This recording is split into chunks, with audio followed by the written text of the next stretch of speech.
నా first customer నాకు మళ్ళీ ఆర్డర్ చేశారు. అది కూడా 3 ఇయర్స్ తర్వాత గుర్తుపెట్టుకుని మరీ ఆర్డర్ చేశారు. అది నాకు ఇన్స్టాగ్రామ్లో ఒక 50 ఫాలోవర్స్ మించలేని రోజులు. రోజు కన్సిస్టెంట్గా బ్యాంగిల్స్ డిజైన్ చేసి పోస్ట్ చేసి అసలు నన్ను ఎవరైనా నమ్ముతారా అని అనుకునేదాన్ని.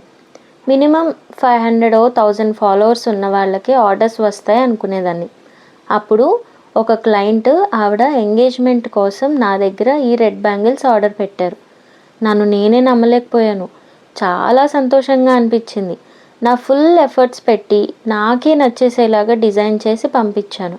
ఆ దెబ్బతో వచ్చిన కాన్ఫిడెన్స్ నన్ను చాలా దూరం తీసుకొచ్చింది.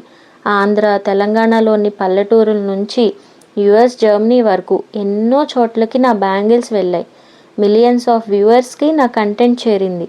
రిపీట్ కస్టమర్స్, ఫాలోవర్స్, ఇలా ఎలా చూసినా నేను కూడా ఊహించనంత సంతోషం నాకు ఇచ్చింది ఈ కమనీయం బ్యాంగిల్స్. ఇదంతా ఆ ఒక్క అడుగుతో మొదలైంది. ఆ మ్యామ్ మళ్ళీ బిజినెస్ రీస్టార్ట్ చేద్దాం అనుకుంటున్నప్పుడు మిరక్యులస్గా నాకు ఆర్డర్ ఇచ్చారు. ఇట్లా జరగడం మీకేమనిపిస్తుంది? కమెంట్ చేయండి.